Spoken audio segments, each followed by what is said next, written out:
우리는 더불어 살고 있죠. 더불어 살고 있습니다. 아마 혼자 산속에 들어가는 사람들도 요새는 많이 있지만 혼자 산속에 들어가 살기 위해서는 이 땅에서 또 많은 사람과 더불어 살고 있었던 그런 삶의 후원이 있기 때문에 그게 가능한 거예요. 예, 우리는 5월을 가정의 달이라고 합니다. 그래서 가정의 달, 왜 가정의 달이라고 그랬느냐? 1년 365일 52주 24절기 가운데서 5월달이 가장 아름다운 계절 아니겠어요? 푸름이 넘치고 꽃이 덮이고 모든 만물이 생동해서 우리의 마음속에 아주 힘을 주는 그런 계절이라서 아마 5월을 그 어떤 달보다도 아마 귀히 여기는 것 같아요. 그래서 많은 사람들이 5월은 계절의 여왕이라 이렇게 이야기도 합니다. 5월 달에는 많은 일들이 있어요.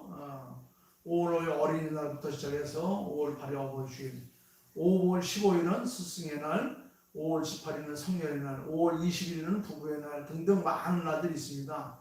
그런데 그냥 날들이 만들어진 게 아니에요. 5월 15일을 왜 스승의 날이라고 했느냐? 5월 15일은 우리 한민족, 우리 대한민국의 최고의 스승으로 누구를 칩니까? 세종대왕을 치죠. 세종대왕이 태어난 날이 3월 15일이에요. 5월 15일이에요. 그래서 5월 15일을 스승의 날이라 했고 5월 18일을 성년의 날이라고 했어요. 성년의 날. 왜냐하면 우리 나이로 18살이 되면 성년식을 합니다. 그래서 5월 18일은 성년의 날이다. 5월 21일은 부부의 날이라고 그러죠. 왜? 21일 둘이 하나가 되는 날이다. 그래서 부부의 날 등등 많은 날을 만들어서 그렇게 날들을 기념하며 지키며 또 유익한 시간을 갖고 있습니다. 그런데 이 모든 날들은 다 사람과 관계된 거예요. 우리가 세상을 살아가는데 가장 중요한 게 뭐냐? 관계예요. 관계를 잘 맺어야 됩니다. 그런데 이 관계가 어그러지면 불행해져요. 힘들어요. 그래서 내가 왜 사나? 그래서 신세한탄을 하게 되고 자괴감에 빠지게 되고 심지어는 극단적 선택을 해서 죽음에 이르는 그런 경우들이 있습니다. 요새 보게 되면 일터를 잃고 갈 곳이 마땅치 않아서 서울역 지하실에서 잠을 자며 모여 사는 사람들이 많아요. 그래서 그걸 우리는 노숙자라고 그러죠. 다리 밑에 지하철에 아니면 그런 지하 이런 데 들어가서 많은 사람들이 거적대기 깔고 신문지 덮고 이렇게 자는 사람들이 많습니다. 노숙자 가운데 한 사람이 이런 회상을 했습니다. 한 형제가 직장을 생활하다가 직장 생활이 마음에 들지 않아서 늘 괴로웠습니다.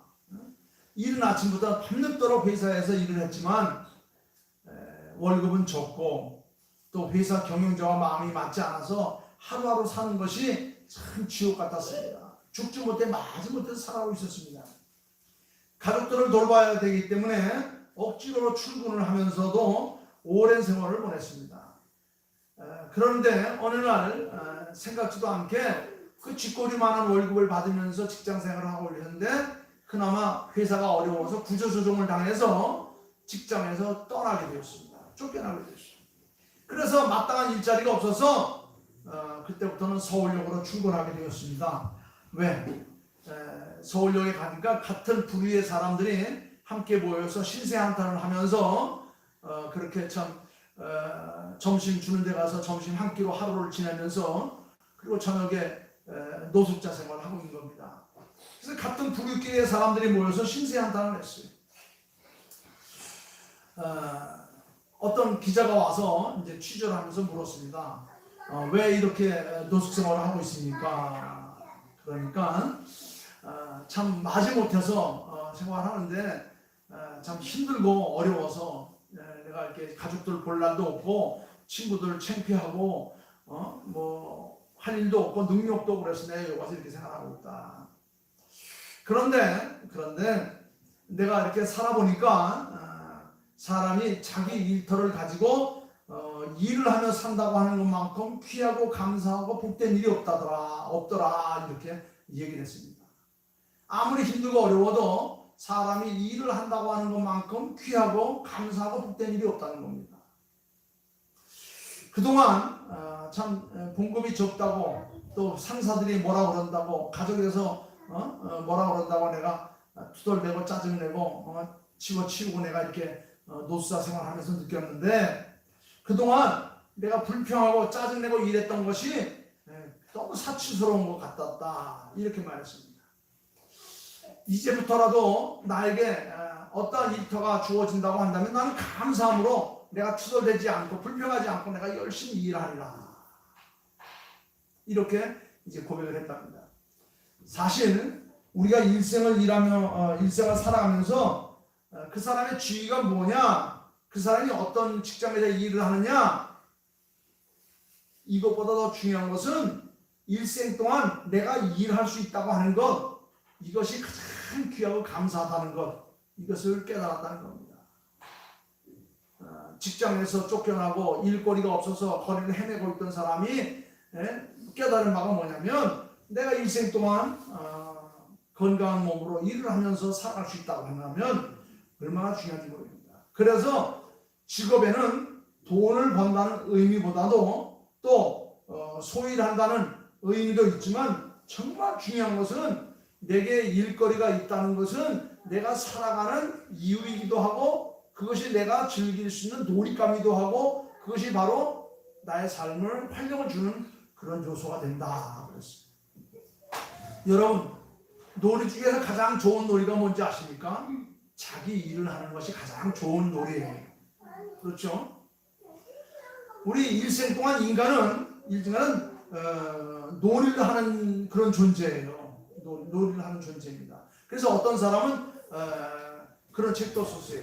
인간은 놀이를 하는 존재다 그랬어요. 그 놀이가 어렸을 때에는 장난감을 가지고 노는 겁니다. 엄마 무릎 앞에서 놀고 방 안에서 놀고 마당에서 놀고 자기 손에 잡히는 모든 것은 자기 장난감이 되고 놀잇감이 되고 그것이 바로 자기가 즐거운 하루를 보낼 수 있는 그런 시간이 되는 거예요. 그래서 인생이라고 하는 것은 한평생 동안 놀이하며 사는 존재들이에요. 공부할 때는 학교가 놀이터이고 공부가 놀이예요. 그걸 알아야 됩니다. 직업이라는 것은 인간이 가지고 노는 놀이와 같은 거예요. 놀잇감이 없으면 인간은 재미가 없기 때문에 정신적으로 아주 피곤해지고 곤고해지는 겁니다. 일이 있다고 하는 것, 바깥에 나가서 호미 들고 앉아서 잡초를 뽑는 것이라도 이것이 내게 일이 된다고 한다면 즐거움이 될 수 있고 놀이가 될 수 있고 그것이 하루에 시간을 보낼 수 있는 좋은 놀잇감이 된다고 하는 거예요. 여러분, 사람은 일생 동안 일하며 살지만 자기 직장에 만족하는 사람은 별로 없어요. 별로 없습니다. 자기가 하는 일이 정말 자기가 좋아서 한다고 생각하는 사람은 별로 없어요. 그런데 그것이 내가 좋은 일이 된다고 한다면 즐거운 놀이가 되는 거예요. 내가 하고 있는 일에 즐거움을 주면 그것이 내 삶 속에 큰 힘이 돼요. 근데 그걸 짜증내고 힘들어하고 어려워하면 그건 오히려 자기에게 독이 되는 겁니다. 여러분, 많은 사람, 여자들이 집안일을 하는 것을 싫어하는데 여자는 가정이 직장이에요. 그리고 그것이 그의 놀이가 되어야 되는 겁니다. 그것이 그의 즐거움이 되어야 돼. 그러면 그 피곤하지가 않아요. 지루하지가 않아요.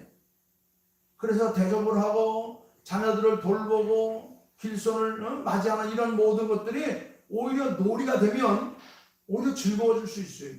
그런데 그것을 즐거움으로 삼지 않고 그거를 일로 삼으면 굉장히 피곤해져요. 그리고 곤고해지고 마는 겁니다. 여러분, 일생 동안 일하며 살지만 노예라는 직업이 있어요. 노예라는. 가장 비참한 직업이 바로 뭐냐? 그건 노예입니다. 오늘 이 성경은 지금부터 2000년 전 사도 바울이 흩어져 있는 그리스도인들에게 쓴 편지인데 바울이 살던 시대에는 노예 신분의 사람들이 많았습니다.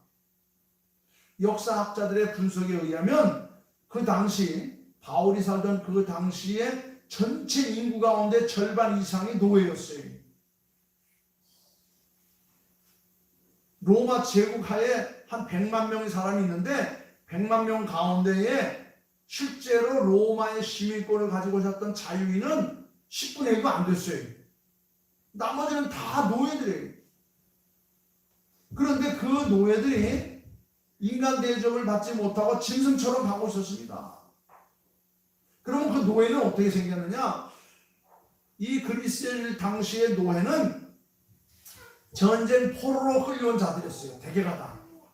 지금이야 우리가 한 100년 가까이, 지금 70년 가까이 전쟁 없이 평화롭게 지나고 있잖아요. 그런데 그전에는요 수시로 전쟁이 있었는데 얼마나 많은 전쟁이, 시도 때도 없이 전쟁이 일어났어요. 전쟁이 터지면 발생하는 것이 고아와 가부, 전쟁 포로들이었습니다. 전쟁 포로로 끌려온 자들이 담당하는 직업이 바로 노예였어요.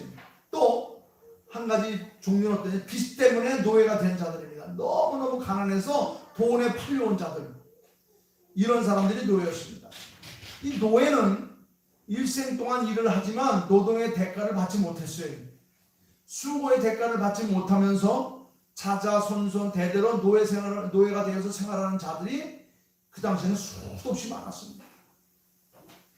사실 이 노예 제도는 우리 인간 사회에서 없어져야 할 가장 가증한 그런 인간적인 악이에요.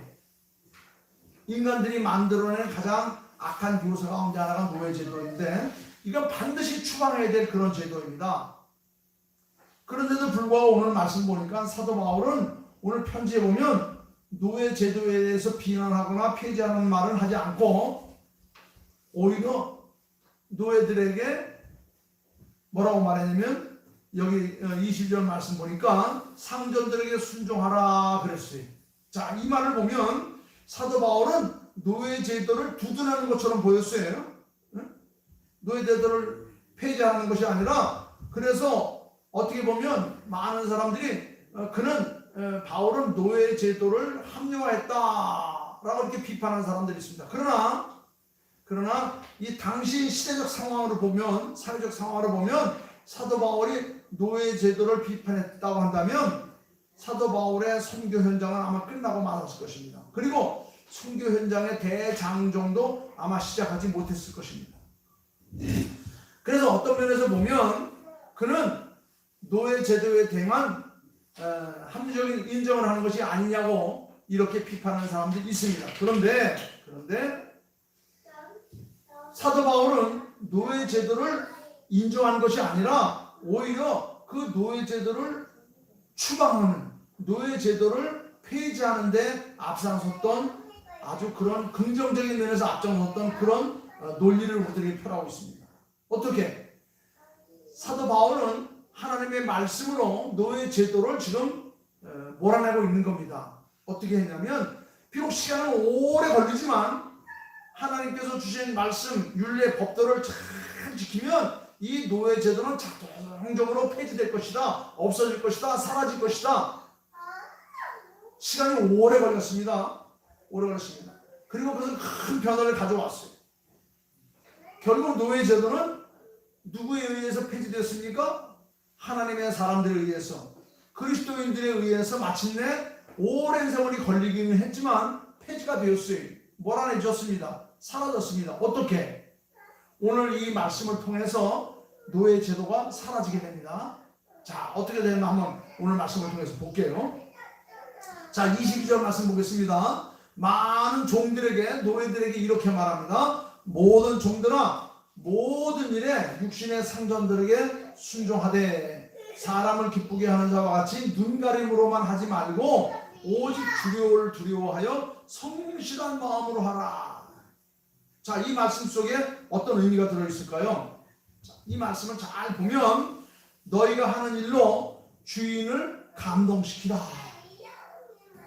너희가 하는 일을 통하여서 너희 상전을 감동시키라.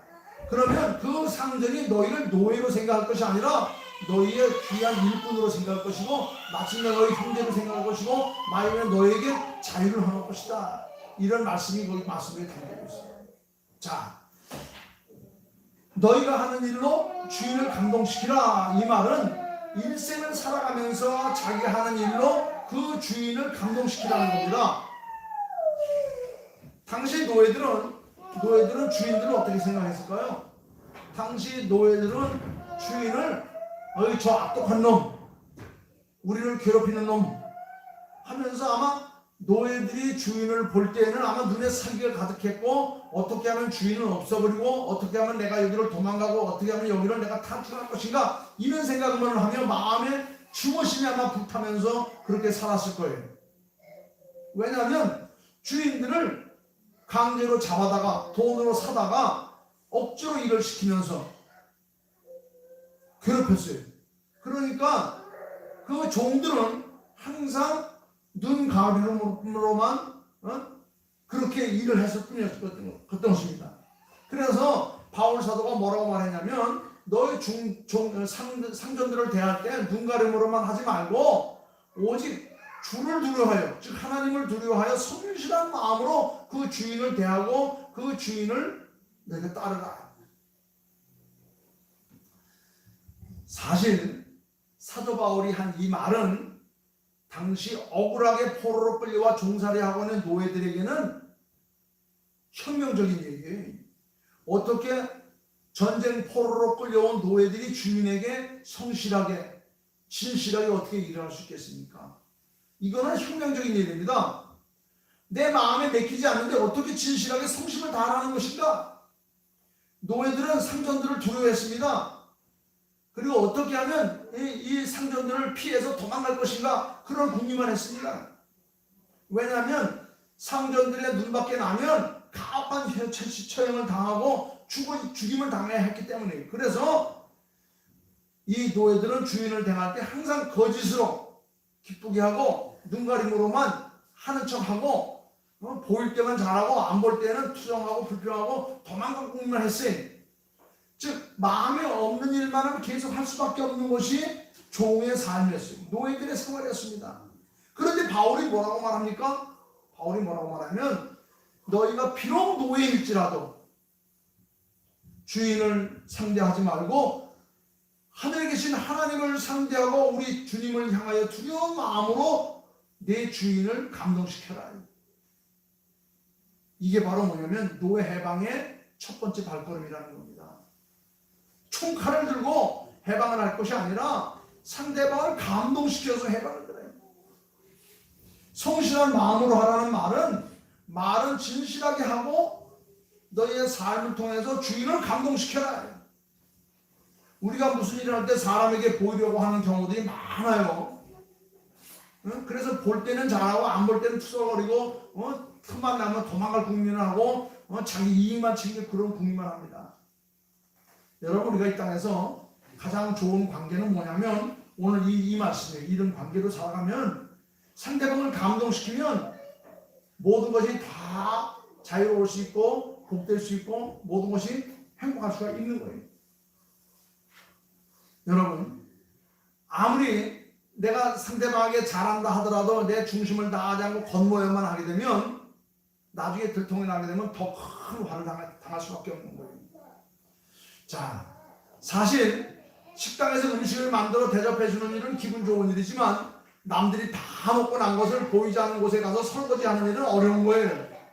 그래서 예수님께서는 마태복음 6장에서 이렇게 말합니다. 우리가 세상을 살아가는 데 관계를 맺는 데 최고 좋은 관계는 뭐냐? 마태복음 6장에 보면 이렇게 말합니다. 사람에게 보이려고 그들 앞에서 너희의 의를 행치 않도록 주의하라. 그렇지 않으면 하늘에 계신 너희 아버지께 상을 얻지 못한다. 그렇습니다. 우리 관계는 어떻게 해야 되느냐? 관계는 여기 말씀에 있는 대로 눈가림으로만 하지 말고 정말 중심으로 진실하게 성실하게 하게 되면 저 위에 계신 하나님이 보시고 내 자신이 알고 주변에 많은 사람들이 다 알게 된다는 거예요. 그래서 감동을 주라는 겁니다. 감동을 주라는 거예요. 제가 순서지 뒤에다가 그 글을 하나 썼어요.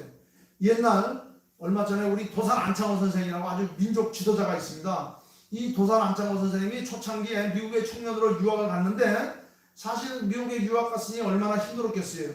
학비도 돈도 집에서 보내준 것도 없고 그래서 자기가 자비량으로 공부할 수밖에 없었습니다. 그래서 미국에 유학을 가서 주말에는 남의 집에 가서 잔디 깎는 일, 집안 청소하는 일, 설거지하는 일로 학비를 조달했습니다.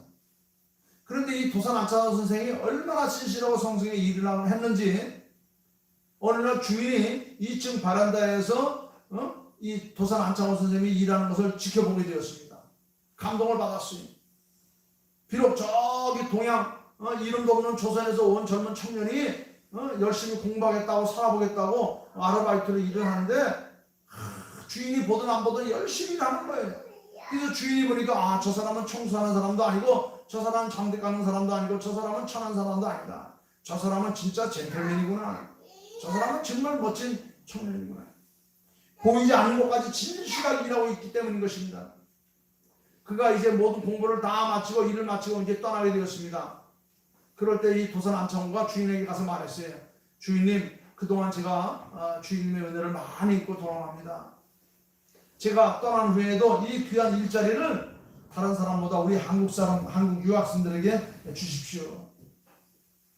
그러니까 이 주인이 하는 말이 손을 잡고서 젊은이 참, 당신은 청소부가 아니고 당신은 진실한 신사였어.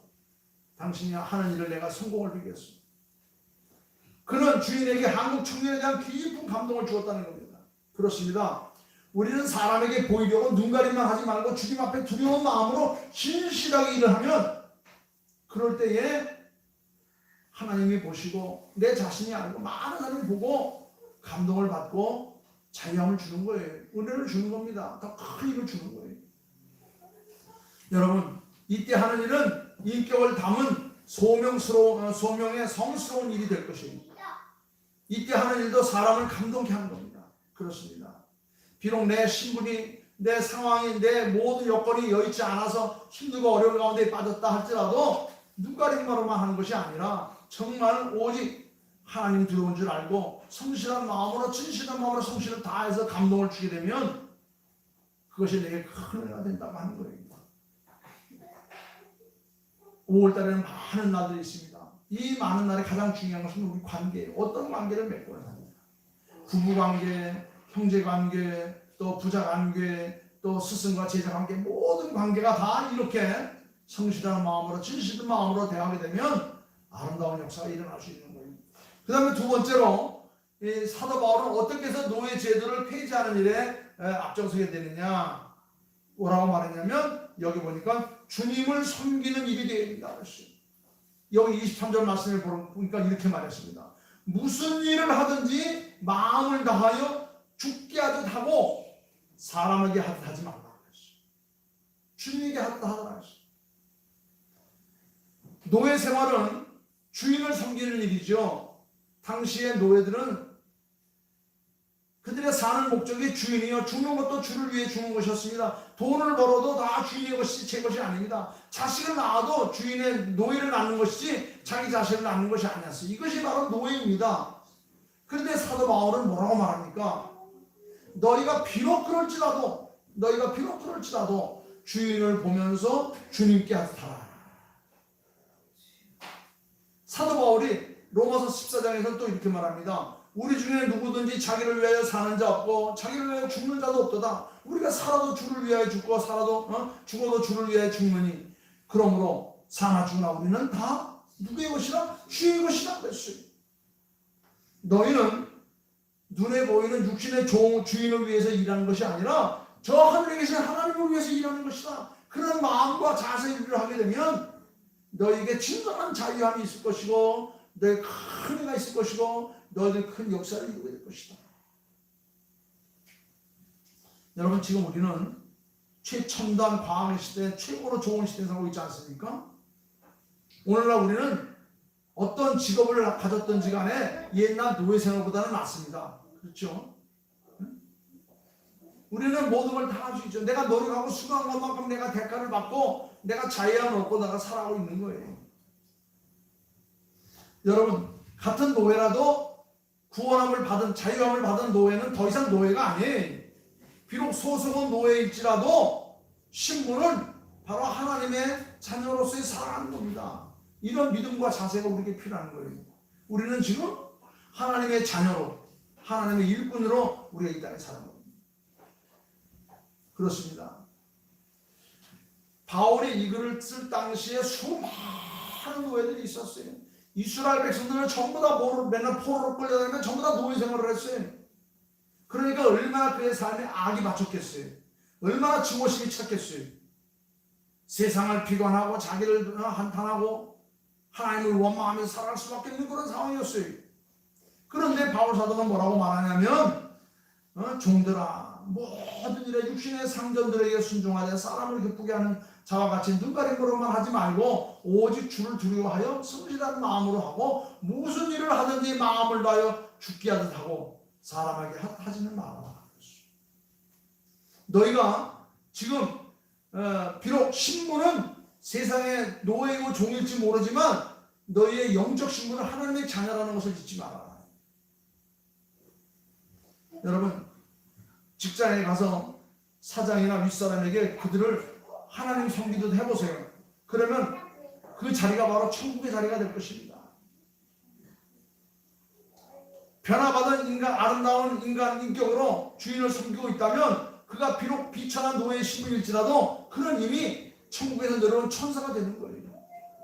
우리는 일생 살아가면서 매사 전부 자기 삶을 통해서 천지를 감동시키며 살아갈 수 있어야 됩니다. 내가 하는 일을 통해서 상대방의 감동을 시키면요, 감대방은 뭔가를 우리에게 쏟아붓기 위해서 안절부절 못해. 어떻게 하면 그 은혜를 갚을 것인가? 어떻게 하면 그 은혜에 감사할 것인가? 제가 늘 얘기하죠. 하나님의 것을 내 것으로 삼는 방법은 다른 데 있잖아요. 하나님을 감동만 시키면 돼. 하나님을 감동을 시키면 하나님께서 우리에게 모든 걸 다 내어주십니다. 그렇습니다. 효자는 부모를 감동시키는 사람이 게 효자예요. 훌륭한 제자는 스승을 감동시키는 겁니다. 여러분, 우리는 일생을 살아가면서 매사에 전부 자기 삶을 통해서 어떻게 하면 내와 관계에 맡고 있는 사람들을 감동시킬 수 있을 것인가. 그러면 그 사람이 나를 기억하고 나에게 뭔가를 대접하기를 원하고 있습니다. 여러분, 예수님을 시시하게 믿으면 자기의 자기의 신성한 자존심에 대한 상처가 받게 되는 거예요. 우리가 주님을 믿되 주님 앞에서 진실하게 믿어야 되는 겁니다.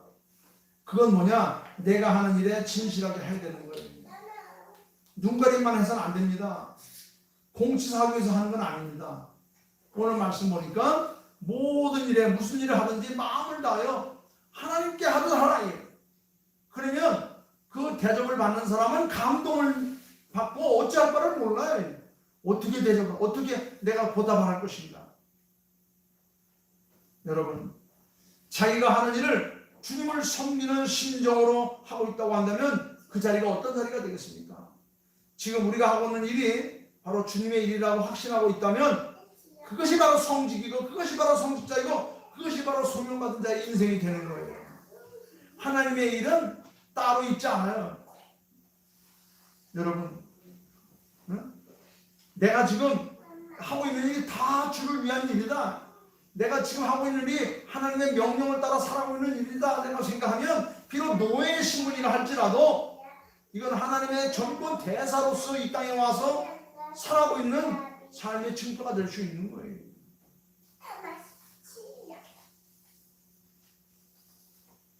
그 다음에 무엇보다 중요한 것은 너희가 하고 있는 일을 통하여서 주의 상이 있음을 바라보라는 겁니다. 24절 말씀, 이는 기업의 상을 주께 받은 줄 아나니 너희는 주 그리스도를 섬기느니라.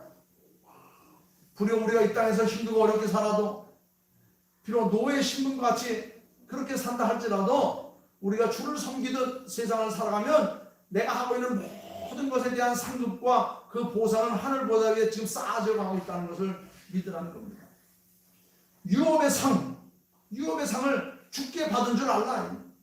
너희는 주 그리스도를 섬기고 있지 않느냐. 주님의 상을 받도록 일하는 겁니다. 여러분, 노예로서 주인을 위해서 돈 벌어주고 일해주는데 무슨 상이 있겠느냐라고 생각할지 모르지만 이미 주를 섬기듯 살아가고 있다고 한다면 이것은 노예 삶이 아니에요. 주의 종이에요. 주의 일꾼이에요. 주님께서 우리의 모든 대가를 다 계산하시고 지금 다 지금 쌓아서 가고 있다는 것입니다. 이미 하늘로부터 상을 받은 것입니다. 주님의 일을 하는 사람들은 주님으로부터 이미 상을 받은 것입니다. 놀라운 일입니다. 축복의 일입니다. 내가 장사를 하든 무엇을 하든 주님의 일을 한다고 생각할 때 이미 우리는 주님으로부터 다 상을 받는 거예요. 이것이 바로 하나님의 백성들이 이 땅에서 사는 놀라운 축복의 증표가 되는 겁니다. 대가를 바라보면서 일을 하게 되면요, 굉장히 힘들어요. 그리고 표도 안 나요. 그런데 대가 없이 일을 하게 되면 그 상급은요, 하늘보다에 쌓여져 내 마음이 더 풍성해지는 거예요. 이런 우스갯소리가 있습니다. 천국에 평신도가 순교해서 갔습니다. 그랬더니 별로 반가워 안 하더래요. 그런데 목사님이 순교를 해서 오니까 아주 반가워하더래요. 그래서 이 평신도가 주의 일을 열심히 하다 순교해서 왔는데 우리는 왜 이렇게 반가워하지 않습니까? 그랬더니 너희들은 모두가 다 대가 없이 순교하게 왔기 때문에 이 땅에 이 하늘나라에 너희들을 위한 상급이 무지무지 쌓여있다. 그런데 목사는 대가를 받고 이 땅에서 영광을 받고 주의를 하다 왔기 때문에 받을 게 없고 뿐만 아니라 그런 사람들은 많이 없다더라. 그래서 하늘나라 하나님께서 가면 하나씩만 오기 때문에 너무 반가워서 그래서 주사 나와서 손잡고 안내했다 하는 이런 우스갯소리가 있습니다. 당시 이 그리스 당시만 해도 기독교 역사상 순교들 가운데 노예 출신이 굉장히 많았어요. 얼마나 많은 노예 출신들이 순교했는지 모릅니다. 성경에도 보면 그런 사람들이 많아요. 오네시모와 유티쿠스 등 수많은 사람들이 있었습니다. 그런데 이 목사나 신부들이 순교하면 이름이 있고 평신도들이 순교하면 이름이 별로 드러나지 않았어요. 왜 그러느냐 보니까 평신도 중에는 순교자들이 많았어요. 그런데 목사 중에는 신부 중에는 어쩌다 한 명 나오니까 너무 귀해서 그렇게 이름이 이렇게 각마다 하나씩 나오니까 너무 귀해가지고 그래서 그 이름이 이렇게 특별하게 표출됐다 하는 이런 우스갯 이야기가 있었습니다. 그렇습니다. 여러분 하늘나라에 가면 누구의 상이 더 크겠느냐? 이 땅에서 이런 몫이 빛도 없이 수고하다 간 사람들은 하나님께서 그의 상급이 하늘에 많이 쌓였지만 이 땅에서 수고하던 사람들이 이 땅에서 상급을 다 받고 나면 하늘에서 상급을 받을 것이 없다 이런 말이 있지 않습니까? 그렇습니다.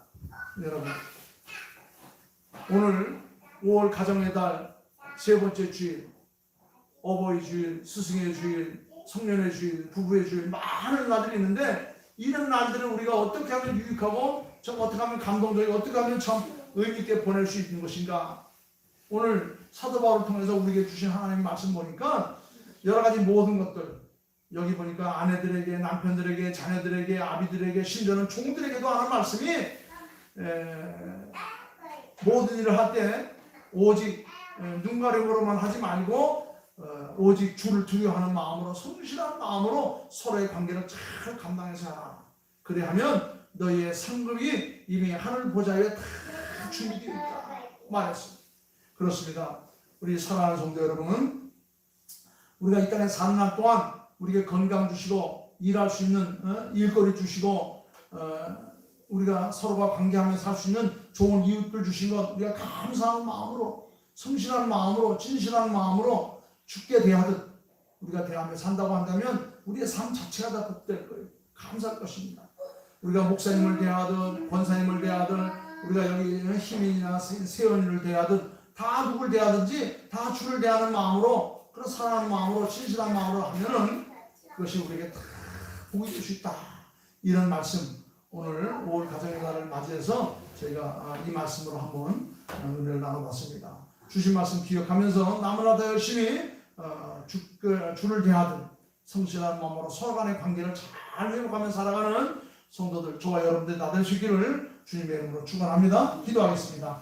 아버지 하나님 감사합니다. 우리가 이 땅에 사는 날 동안 아버지 하나님 우리에게 일거리를 주시고 그 일을 감당할 수 있도록 건강을 주시고 또한 일할 수 있는 터져 주신 것을 감사합니다. 아버지 하나님 우리는 일생 동안 놀이하며 사는 존재들인데 그 놀이가 어렸을 때는 장난감을 갖고 노는 가정이 될 수 있고 또한 공부할 때는 학교가 될 수 있고 또한 직장에 나가서 그 직장이 놀이터가 될 수 있습니다. 아버지 하나님 뭐든지 하나님께서 내게 주신 귀한 것으로 알고 감사하며 살지언정 원망하거나 불평하거나 아버지 하나님 투덜대지 않고 감사하며 사는 저희들 다 될 수 있도록 은혜를 더하여 주시옵기를 간절히 기도하고 합니다.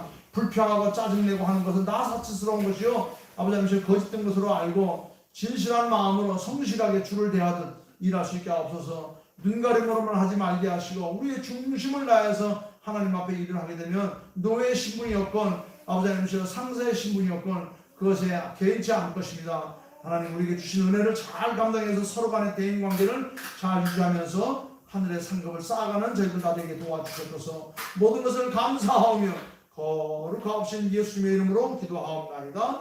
아멘. 아멘.